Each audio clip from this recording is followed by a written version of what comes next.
back to the world of Skimmer and deep sea mining, a novel series set in 2040 involving the collection of manganese nodules 4,000 metres below in the area by subsurface mining skiffs, delivered to a giant Chinese-owned mineral harvester in the Pacific Ocean.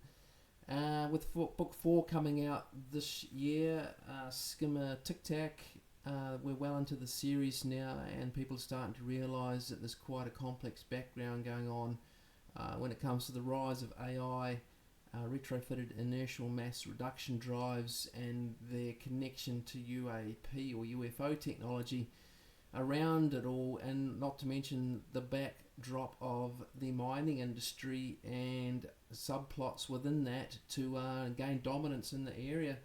But I want to continue talking about characters in this episode and where we are at with them. There's 14 characters in the novel series, or key characters that we are going to talk about. And today I wanted to talk about the role of information officers on board Skimmers and what that means and who they are, and the character in particular, Connor, on Nara's Skimmer, and what his role is and what he discovers and how he fits into the whole scheme of things in the novel series. So we'll keep looking at that. First of all, information officers. Now, what is an information officer? Now, they work with crew members to optimise mining operations on board the Skimmers. So they do that through accessing script libraries, thus information officer, through an artificial intelligence, and look for ways using programming and coding to further optimise drone mining operations, or using the Xtract mining drones, and indeed optimisation of the Skimmer as well in terms of its function. And what else? So they access these script libraries using natural language processing, because by 2040 the idea of being a coder or a programmer as a key role specifically on board a Skimmer is a little redundant because of natural language processing. For instance, you, I, or anyone could be a coder or programmer by 2040 just by telling an AI what we're looking for to achieve in a source code and what outcome that is, and then the AI will go and find it and hack it and do it for you. And even now, I notice coming out on news or documentaries, the idea of being a coder as a career is going to fast become a little redundant, because anyone can be a coder using AI, script libraries and natural language processing. So I've built that into the novel in terms of Connor and his role. Now, who is Connor as a character and a person in the novel, and how does he relate to or interact with his crew and the people around him? Now, Connor, I deliberately chose the character to be on the autism spectrum because I thought it was quite an ideal trait to represent in society given its prevalence now, and to demonstrate that they have quite a key role in the future in this area of information technology or information officers. Now, of course, the crew has to learn to deal with Connor and his personality traits, because, you know, being on the spectrum, he has difficulty finding an emotional connection with people because he doesn't understand feelings and emotions very well, and indeed body language, so he finds it very hard to read what people are saying and doing. He takes things very literally, and he will not like being touched. So that's typical traits along the range of autism, the autism spectrum.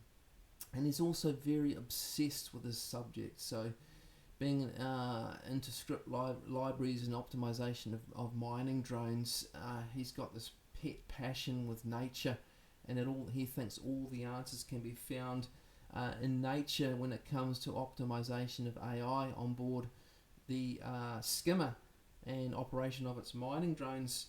Now, within this, a plot evolves or develops around Connor, a subplot within the theme of deep sea mining, because in his search for optimization of the mining drones using the AI to search script libraries and searching nature for algorithms that people have developed in the past to describe motion and movement of, say, schools of fish or swarms or flocks of birds, anything where there's a collective behaviour, he starts to think about how he could apply that to extract mining drones, and with the help of natural language processing, he slowly develops an algorithm stack, and his ultimate goal is for autonomous learning or self-learning, maybe with some parameters to guide or direct that, but ultimately for these subsurface mining drones to be fairly or significantly removed or independent from any oversight, other than changing the operating parameters within which they work. In other words, adding, deleting, or refining parameters to achieve a certain end or goal during mining. And he comes across an algorithm stack or a set of algorithms, not by chance, more by effort, work, and research, and the help of natural language processing, and looking at nature and what nature's answer is to optimization. And he goes into a lot of detail about how he searches for that, looking at mutualism, commensalism, various other traits in ecosystems and ecology, until finally he thinks about Red Queen, or the Red Queen effect, and the arms race, and how that plays off against each other. And he says, well, what if there's an algorithm or a source code that allows a drone to sort of battle itself as if it's got a split personality, and a Red Queen or a Red Queen algorithm that will allow that to happen. So the plot evolves around that, and he ends up with this, what he calls the sphere, and eventually the sphere of Gilgamesh. And because it was originally called a mesh and it was a sphere, so he decided that, a mesh and a sphere, mesh, Gilgamesh. And then of course there's the whole story about Gilgamesh, which is linked back to high technology, UFOs, ancient history, the origin of humanity, Sumerian texts and cuneiform tablets. So there's a big connection in there across the novel as to why that becomes the case. Conan doesn't call it that because he thinks about that ancient history. It's more me developing the series around a theme and getting deep into some more subtle messages for the audience or the reader to connect at multiple levels depending on where they're at cognitively and in terms of your own consciousness, as to how deep you can see into these novels. And believe me, they go very deep if you have that level of consciousness and can see what I see when I wrote the novel series. But what is the crew's perception of Connor? They're like a family, the crew. So they gather round and are quite protective. Now, in the first few books, Chang is quite jealous of Connor and his discoveries, and is a little bit bullying or harassing of him. Now, the crew doesn't go down well with the crew. You've got the likes of Stella, who's quite mothering or like a mother towards him, and Stella's probably the one female on board that Connor will actually let touch him to a certain extent. Then you've got Johnny, or Big Johnny. Now he hates bullies, so the way Connor is, or the playoff between Chang and Connor really sets Johnny off on board, and he finds it quite hard to control his emotions when he sees bullying going on, because he was bullied as a child as well. So you'll see that come out, and that'll play out in the series as well, as the characters learn to work together, grow together, become a team, and quite the family in terms of looking after each other. And so that's what Connor does, and that's the role of the information officer. Now, that makes Connor quite vulnerable to outside influence, and the crew is well aware of that.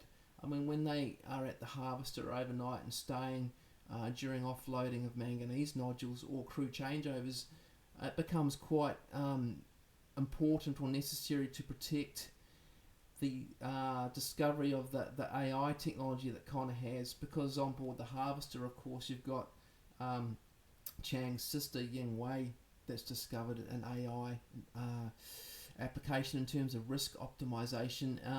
Now this sets off quite an ethical debate between risk optimization at the expense of everything, including human life, and at the other end you've got this Red Queen thing going on with nature fighting itself for supremacy, and that's been put into these drones, but with a lot more human oversight and control compared to what Chang's sister finds out. So Chang becomes a pawn, and we'll talk more about that later. But in terms of protecting Connor, that becomes really important because he only sees the inherent value in the rise of AI and applying it.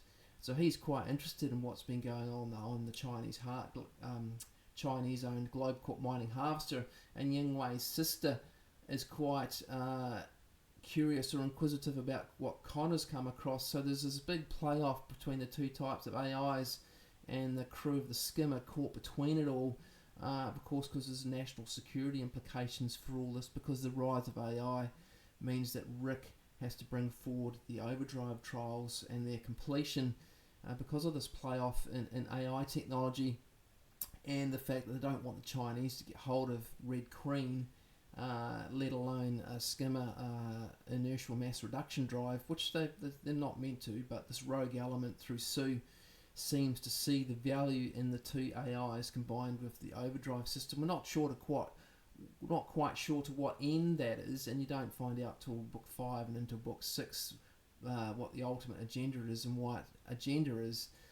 it's so important to bring the two AIs to get together and to get hold of these Skimmers to meet the end game of whoever's involved, whether that's Sue as a rogue element or the PLA Navy itself, or even indeed Globecorp mining.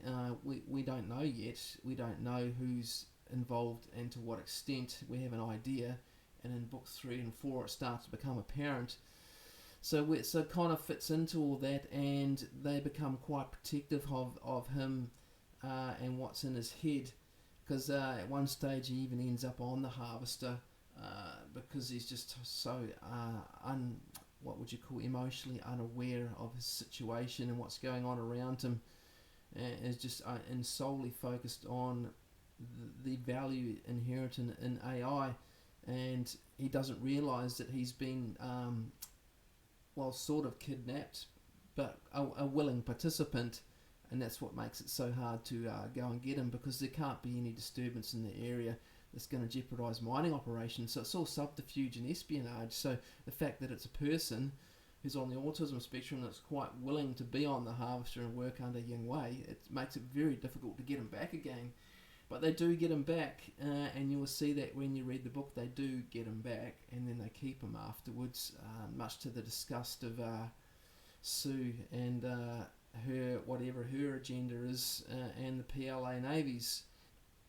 So I'll leave it at that for now. We'll get more into the other characters. You can start to see some of the overlap there, and we might talk about Chang and his sister in a subsequent episode. So we'll stick with characters for now on, and I hope you stay with the podcast and get on to AD Morgan Media YouTube and listen to the series and watch it, and links also to all the other videos and book reviews we've got on AD Morgan Media YouTube. And I look forward to seeing you again very soon.